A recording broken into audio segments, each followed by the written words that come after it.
We think Code is a renowned institution, and to tell us more here is software engineering student. Please help me welcome Tsholofelo Nkosi. Dumelang, Fristata?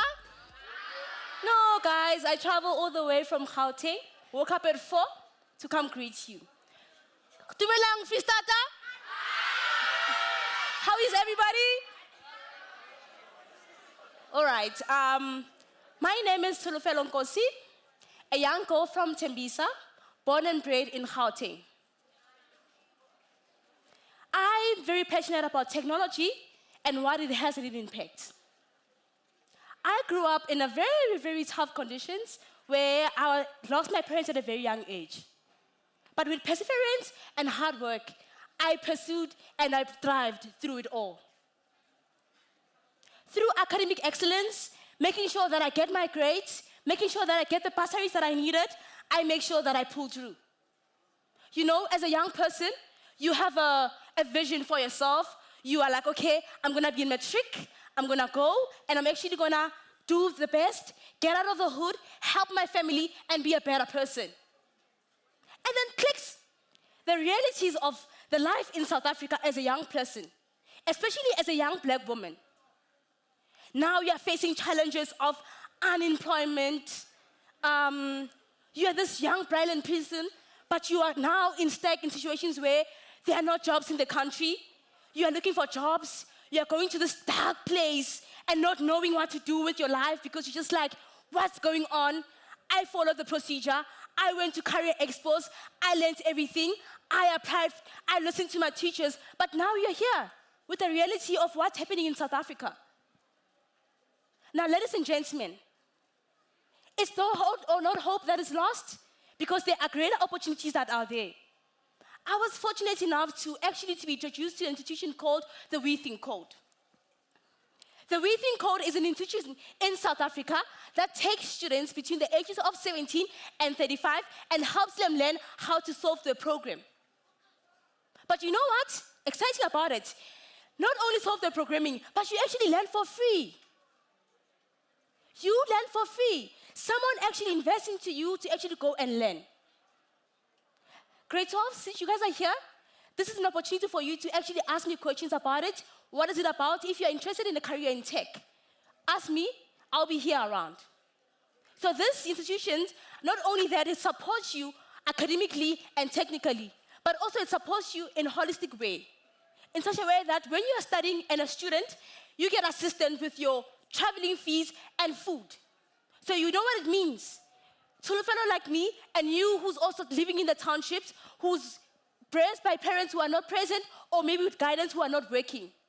You'll be able to actually study and fill through your achievements. So this is an institution that is open for everyone. If you are like me, you need help, speak to me. Now, ladies and gentlemen, it is also important to note that We Think Code also produces one of the exceptional top tech developers. And not only in men, or like as it is a male-dominated space, but also the women have empowerment and can actually code. I'm gonna here embarking on the chain of explaining some of the issues that you can face as a young black woman in tech. I mean, I was excited to get into the space. I mean, from a place of being unemployed and sitting at home, and now you've got into this prestigious tech school where you are learning about this tech innovations, you are learning how to code, how to program, but then, hey, this is also South Africa, where you are met with the realities of what's happening in the country. How, okay, suddenly now then, I'm introduced to concepts such as women in tech, girl code, and all of that stuff. Then obviously, as a young and curious person, I ask myself that, why do we have to have these types of organizations? It is because there was a problem. There is a problem in South Africa in terms of the women and our space in tech. To the government officials that are here, we are having a problem with us being seen in the tech space. Women are more than capable. Women can code. Women can do big technical projects. But we need to be realized and we need to be given an opportunity to actually do the work. It is also important to know that there are institutions that offer that for us, and not only that, there are exceptional women who actually are doing incredible things in innovation and in tech. To the government officials that are here again, please invest in us and give us the opportunity to actually embark in these journeys and in the education in the tech and the STEMI world. It is very shocking to realize that in this country, we all want opportunities, but just because of you're a black woman or you're a woman, suddenly your opportunities are not the same like other people. These issues need to be really addressed because we cannot now go and study and come back home and sit down because now we cannot work because I'm a black woman in tech. Oh no, maybe they feel like I'm not as technically tall, or maybe like they feel like maybe I will leave the job one day, or whatever the case that is, because I'm gonna fall pregnant, or whatever the case that is. It is so saddening because then there are a lot of projects that are very technical that actually need women to be part of them. For instance, how can you build a period app when you don't know exactly what happens when you're on a period?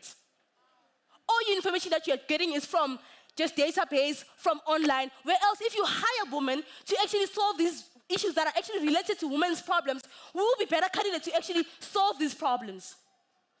Again, to the technical companies that are here, this is an opportunity for you guys to actually hire us.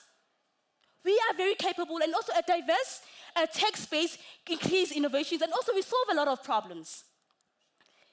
Not only that, ladies and gentlemen, I just want to say that one of our students at We Think Code, who is a woman who went and competed against a very large tech hackathon with all the other institutions around, she actually won a tech competition, coming out first place, the only person who was part of that place compared to everyone else.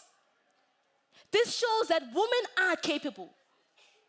Given the opportunities, given the resources, we are all capable.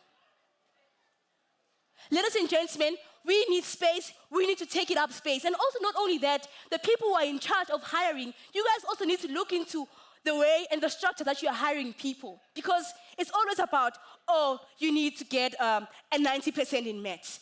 You need to get a 100% in this section. I want to tell you something, a situation where one of our students at We Think Code, who doesn't necessarily have a matric, but is one of the exceptional coders that has to be there.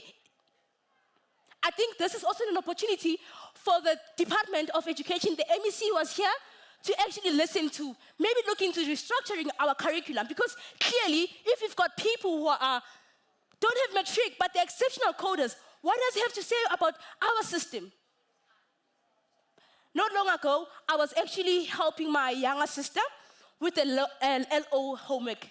And I was just so surprised that after so many years of being in high school, they were still using the focus textbook.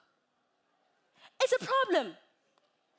It's 2023, we are still using the textbook that I used in 2015.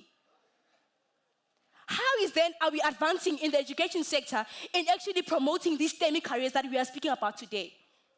We are, as teachers, we are exposing students to different careers in STEMI. However, our curriculum is not updated. I remember one of the sections in the textbook where it tells you that there are other options that you can go into as a student instead of just going to university. They're like, oh no, there's learnerships and internships, and that's just there. How about we actually take into charge, update the textbook where you're like, okay, there are learnerships that you can go into, then have a list for students or have a link for students where they can actually go and ask for these things. We cannot solve all problems, we cannot solve new problems with old ways. The world is moving into the technology side of things. We also have to advance as the country, as a society, and as a community. It is very important for us to move in times.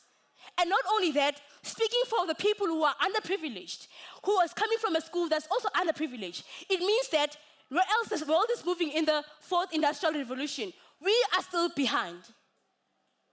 Other schools that are more privileged have progressed to move forward. They are being introduced to coding in grade 3 or other grades. But because of I'm Tsholofelo from Tembisa High, it means that I don't even have a computer at my school.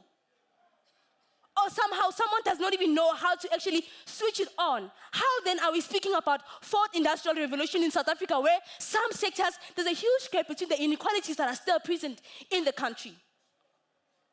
Let's not be delusional. Let's face the reality of what's actually happening in the country. If you want to push STEM into the world or into the country, we need to actually sit down and invest into STEM in all the communities, from the rural development up to the higher sectors. Because it's quite pointless for us to want to speak about STEM and how we're going to move in STEM when we are not investing into that actually. To the government officials that are here, the MEC, the Minister of Education, and the representative, I want to challenge you today to go home, go in the drawing books, and actually listen to what I'm saying. It's all nice and glamorous for us to be here exhibiting, but the problems are on the ground. The problems are on the ground, and we as the young people are the ones who are suffering, especially who are black and coming from disadvantaged communities. This is an opportunity for you guys to actually go and sit down and look at your skills and look at your development and actually invest into us. Now, ladies and gentlemen, I'm not going to only here challenge the government people because I feel like they have a higher power. Even the students. There's a lot of students sitting here, and some of you guys were very fortunate to be here. I know one of your friends or at home, someone was not able to come here.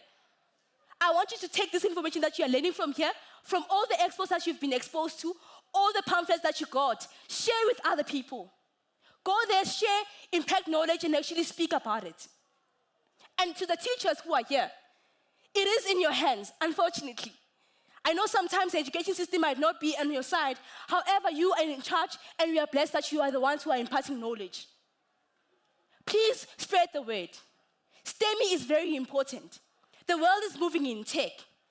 Everybody needs to be informed. It is also on you as teachers to inspire the teachers, inspire the learners to actually embark in these journeys of tech because it's very important. I'm also going to challenge all the tech companies that are exhibiting in this Career Expo. There's not, in South Africa, there's only 2,900 of students graduating from software engineering courses, whereas our country needs about 40,000 of students.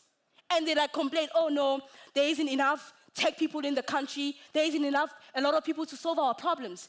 But guys, are you actually looking into other forms of education? Are you looking into education such as your NGOs, NPOs that are pushing this narrative? There's many of us, we think code is one of them. And they need investment. They need help. We need help as within code students to be placed in employment, to be provided with laptops or whatever that it is that you guys can provide us with.